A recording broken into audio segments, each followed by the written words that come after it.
Super Spectro, artista gráfico transmitiendo desde Santiago de Chile, y hoy te voy a recomendar 10 libros favoritos. Aunque parezca mentira, los artistas también leemos, y es uno de mis hobbies favoritos de la vida. Como pueden imaginarse, vengo de otra generación y en mi familia se estimulaba el hábito lector. No había pantallas, había mucho tiempo para aburrirse, entonces lo que estaba al alcance eran los libros. Ese es uno de los recuerdos más gratos de mi infancia, cuando mis padres nos regalaban libros, enciclopedias ilustradas, revistas de cómics. El olor de las hojas de los libros es algo que hasta hoy me parece entrañable. De hecho, recuerdo cuando niño pasear mucho con mi madre por galerías de libros usados, que eran muy comunes, por ejemplo en el barrio San Diego, o en el sector de Torres de Tajamar, o libreros que hasta el día de hoy se instalan, por ejemplo, en el barrio Italia, en la calle Caupolicán. En cuanto a hábitos, me considero más lector de lo que llaman no ficción, aunque a esta altura de mi vida mi criterio es bastante amplio. De preferencia diría que leo libros de ciencias, psicología, historia, pero también hace unos 10 años descubrí la literatura, la novela y poesía, y debo reconocer que son escudos para enfrentar la vida. También diría que soy un lector más por gusto que por presumir o por una competencia deportiva. En eso le encuentro bastante razón a lo que decía el negro Fontana Rosa, que si un libro ya no te motiva, no te estimula, no te está gustando, no tiene sentido leerlo hasta el final. Y para quienes se preguntan, ¿para qué leer? ¿Cuál es la gracia de coger un libro? Primero porque amplía tu criterio, tu paleta cromática para elaborar argumentos. También modera tus emociones, sobre todo si eres una persona muy impulsiva o muy ansiosa. Desarrollas juicio crítico, memoria, atención profunda y comprensión lectora. Ahora, si me permites un consejo, yo no soy muy amigo de las librerías de moda. Más bien prefiero los libros usados, las librerías más escondidas. Encuentras muy buenos títulos a mejores precios. Y aunque algunos me odian, aléjate de todos esos libros de cubierta blanca o de negocios o de coaches o libros de autoayuda. El primero es Archipiélago Gulag, de Alexander Solzhenitsyn. Esta es una novela apasionante que recomiendo a ojos cerrados. El nivel de brutalidad, irracionalidad e impunidad de la dictadura soviética difícilmente encuentre parangón histórico en materia y escala de detenciones, tortura, ejecuciones y atropellos a derechos humanos, que ciertamente no se limitaron a la Gran Purga ni a la administración de Stalin. En este libro, Solzhenitsyn acomete la tarea de documentar hechos de los que no quedó registro, muy a pesar de las críticas de quienes desean presentar al comunismo como paraíso del pueblo. Aunque en rigor tuve en mis manos 2 de las 7 partes que componen esta obra monumental, o sea que leí unas 530 páginas, fueron suficientes para calibrar la sólida pluma del autor, que le valió un merecido premio Nobel en un relato sin flancos débiles ni páginas sobrantes, científicamente riguroso pero a la vez muy humano, donde se entrelazan datos como solo puede archivar una memoria sobresaliente, con anécdotas que dan pistas sobre nuestra naturaleza y el carácter del pueblo ruso. En ese sentido, la descripción del sistema penal bolchevique, con toda su crueldad, es tan solo una parte de la riqueza que hay en esta lectura. Otra no menos valiosa es la que indaga el comportamiento de individuo y colectivo cuando son llevados al límite, en un abanico que abarca desde el heroísmo y camaradería hasta la resignación, la barbarie e incluso el cinismo. Un libro que se digiere con lentitud por su densidad de información y datos, lo que predispone anímicamente al lector y en cierta forma se parece a una sentencia, como las que recibían las víctimas del infame artículo 58 de la RSFS. Cuando hay poco más que hacer y mucho tiempo que esperar hasta la ansiada libertad o una quimérica amnistía general, no queda otro remedio que sentarse a pensar. El título podría hacer creer que Gulag era una sola prisión situada en un islote perdido al final de Siberia, o eso creía yo. En realidad es el apodo con que Solzhenitsyn bautiza la red de cárceles y campos de trabajo repartidos por toda la Unión Soviética, donde los secos eran trasladados y continuamente reubicados en condiciones infrahumanas. Un volumen apasionante, melancólico, lleno de frases de agudeza formidable y que recomiendo a todo fanático de la historia, pero sobre todo a los de cualquier ideología radical que prometa el cielo en la tierra, porque el siglo XX ha probado sin margen de error que acabaron siendo un atajo al infierno, y me refiero al comunismo o al fascismo. El segundo es también una novela, Viaje al fin de la noche, de Louis Ferdinand Céline, o como quiera que se pronuncie. Yo me enteré tarde que es un autor bastante controvertido, pero como Mariana Enríquez no tengo ningún inconveniente en separar obra de autor. Posiblemente mi novela favorita, muy eclipsada por otras de autores más populares. Con el mismo estilo crudo y franco de Bukowski, aunque sin su picardía y humor, Céline explora los recodos más oscuros y mugrientos de la miseria humana, tanto material como espiritual, con una causticidad y puntería tales que pueden resultar intolerables para lectores melancólicos o suicidas. Mediante episodios cuya referencia autobiográfica es evidente, como el ejército francés de la Gran Guerra, el viaje a África y Estados Unidos, la consulta médica en el barrio pobre de París, etc., el autor o su alter ego, Ferdinand Barthélemy, nos presenta un descarnado análisis sobre lo absurdo de las motivaciones humanas, desde el amor hasta la guerra y la muerte, pasando por cuanto haya en medio, dejando ver que todas están relacionadas y ninguna es más noble que las demás. Un pesimismo y resignación que sin ser mentira obedece con toda seguridad a las circunstancias personales e históricas que vivió Céline, hombre de carácter sombrío y solitario, nacido en cuna poco privilegiada y veterano de la Gran Guerra. Pocas cosas florecen en terreno tan hostil excepto el talento, y esta novela prueba que lo había. Mención especial para el personaje Leon Robinson por su valor simbólico. el desdichado que no alcanza a provocar empatía o compasión sino desprecio, y en un plano más técnico la lograda traducción de Carlos Manzano para la edición española de Quinteto. Por cierto, no debe sorprender el enlace estilístico entre Bukowski, Miller o incluso Burroughs con Celine, pues todos comparten la afición por una literatura visceral, auténtica, sin afectación ni paisajes idílicos, y no por falta de recursos, sino por genuina sensibilidad social. El tercero es la serie de ensayos y conferencias de Susan Sontag titulado Al mismo tiempo, un libro y una autora que súper recomiendo, con quien debo reconocer que tengo un crush platónico. Cuando compré este libro, lo único que conocía de Susan Sontag era su nombre y reputación. Al principio sentí que confirmaba algunos prejuicios sobre el intelectual infumable, o mejor dicho, el que indirectamente quiere mostrar cuánto sabe, y lo abandoné un buen tiempo. Mi opinión cambió radicalmente al tomarlo de nuevo. Una colección de ensayos, artículos, conferencias y discursos, al mismo tiempo es, me juego una carta porque no tengo más antecedentes, el mejor boleto para entrar al mundo de la autora. No solo da cuenta de su formidable pluma, sino además de su razonamiento, opinión política, método de trabajo y principios que van surgiendo en el amplio abanico de temas que toca, desde reseñas literarias hasta la política exterior del gobierno de Estados Unidos. Una mujer fascinante en varios niveles, cuya obra lamento haber conocido tarde. He subrayado varios pasajes, pero transcribo uno que en cierto modo resume su postura frente a la narración y a la vida, que desde luego comparto. Saldo, quiero seguir explorando la obra de Sontag. Confío en que no ocurra lo que advertía Bukowski sobre autores muy interesantes en entrevistas, pero que al escribir se ponen presumidos, aunque es muy posible que el prejuicio desaparezca igual como sucedió con Al mismo tiempo. El cuarto es Cartero, de Charles Bukowski, una novela que debo admitir que me cambió la vida.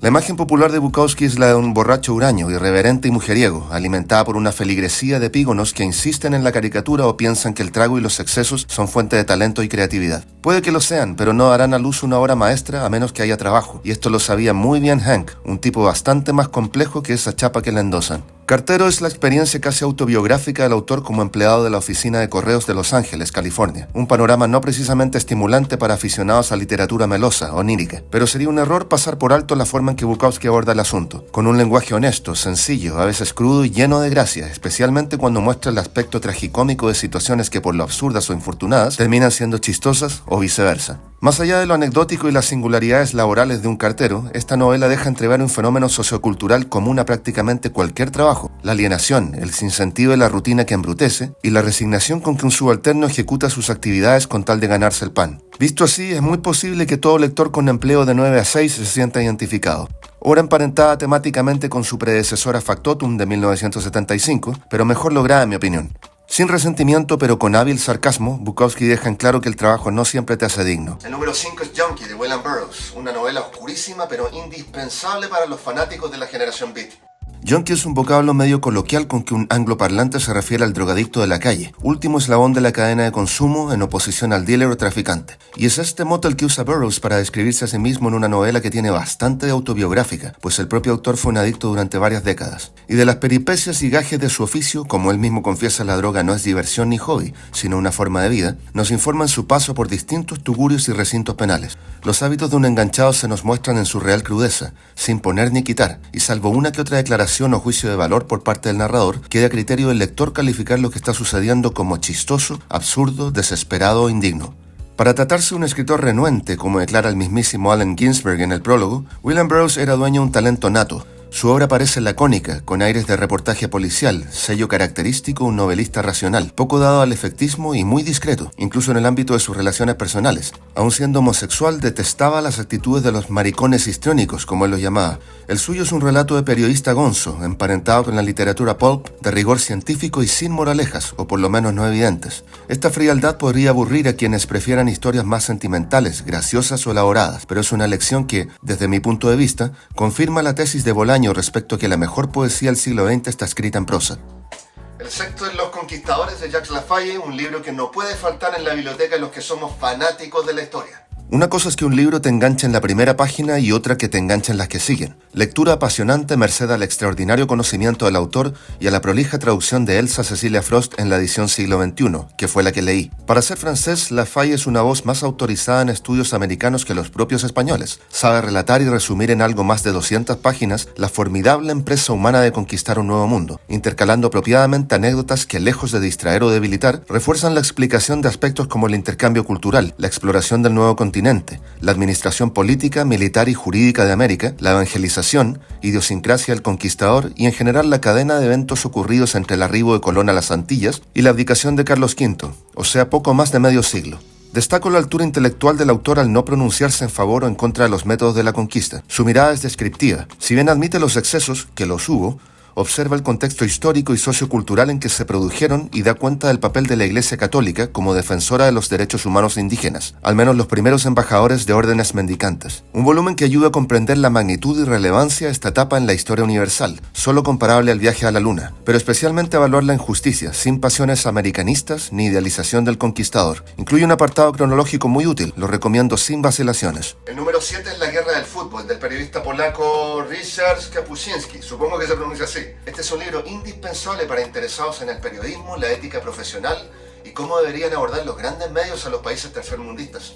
Si crees que esto va de la pelota, escrito por algún periodista deportivo con aires de novelista, estás cometiendo el error de quienes juzgan un libro por la cubierta. En realidad se trata de una serie de reportajes que desnudan la realidad y cultura de países tercermundistas, con foco en África y Latinoamérica. Objeto predilecto de estudio para Kapuscinski, quien estaba obsesionado con desmentir el sesgo de los grandes consorcios de medios de primer mundo, que definen arbitrariamente la agenda, qué cosas son importantes o merecen cobertura. Del autor había leído antes Los cínicos no sirven para este oficio, un tratado de ética profesional, así que fui a por este nuevo libro sabiendo qué encontrar. Gran lectura, totalmente recomendable. Kapuscinski es el periodista por excelencia, un profesional devoto de su actividad. En cuanto al relato, sabe muy bien cuándo atenerse rigurosamente a los hechos y cuándo aportar su opinión personal. Disfruté los pasajes donde revela su personalidad y oficio, y por supuesto los reportajes sobre la guerra del fútbol entre Honduras y El Salvador, el apartheid, la pintoresca sesión parlamentaria sobre pensión alimenticia en Tanzania y su dramática experiencia cercana a la muerte en África, que no detallaré para evitar spoilers, pero que en mi opinión es la mejor descripción de lo que siente un hombre en sus últimas horas. Afortunadamente para todos, vivió para contarlo. El octavo sería El principio de Peter, del doctor Lawrence Peter. Debo decir que fue una grata sorpresa porque yo conocí el principio, pero no al autor ni el libro. ¿Por qué una persona que hace bien su trabajo es promovida a mejores puestos hasta que de pronto y contra toda lógica se vuelve incompetente? ¿Por qué un buen alcalde o ministro puede ser un pésimo presidente? Este singular fenómeno es explicado por el autor en su ya famoso principio, que desarrolla en forma aguda y bastante cómica por medio de ejemplos concretos y una casuística cotidiana especialmente vigente hoy, dejando claras las relaciones entre jerarquiología e incompetencia. Peter es gran exponente del humor inteligente, aquel que hace reír sin contar un solo chiste y donde el propio lector es interpelado en su capacidad o deseo de asumir alguna jefatura. Aparte obliga a reconocer las limitaciones de toda organización humana, donde la productividad y el mérito están siempre amenazados por nuestra naturaleza individual o social, que es harto menos sapiens de lo que suponemos. Un libro que se deja leer por su lenguaje claro y directo disfrazado bajo un discurso académico. El tipo de lectura con que toda persona con empleo, con un supervisor encima o que haya pertenecido a alguna institución, empresa o colectividad se sentirá identificada, pues seguramente ha vivido lo que Peter describe, solo que no conocía el nombre. El número 9 es Missing, de Alberto Fuguet. Como dice la bajada, es una investigación, porque aunque tiene de novela, se trata de un episodio biográfico bien interesante. Mi único contacto con Fuguet había sido ilustrar uno de sus cuentos y cierta idea de su reputación de escritor maldito, vetado por la crítica local tras publicar Mala Onda, novela que remeció a la sociedad mojigata chilena de los 90. Siendo franco, no era un autor que me interesara hasta que leí Missing. En principio se trata de una investigación sobre el paradero de su tío, oveja negra de la familia de quien se perdió rastro y todos sus parientes renegaban. Hasta aquí parecería ser el villano, pero a medida que empiezas a leer descubres no solo que había sido injusta, o al menos extrañamente apartado, sino que en realidad el libro trata sobre las relaciones familiares, que tras una fachada de normalidad y decoro pueden ser bien tóxicas. No soy un fanático de la pluma de Fuguet y en ocasiones se me hace un poco maqueteada, pero le concedo dos cosas. El tipo se despachó un análisis formidable de la familia tradicional chilena y también es de los pocos escritores que tienen un libro tan bueno como sus entrevistas. Recomiendo este volumen a cualquier persona de cualquier generación que esté buscando claves para descifrar su propia biografía. Y por último tenemos Publicidad y consumo del filósofo alemán Wolfgang Fritz Haug, o como quiera que se diga.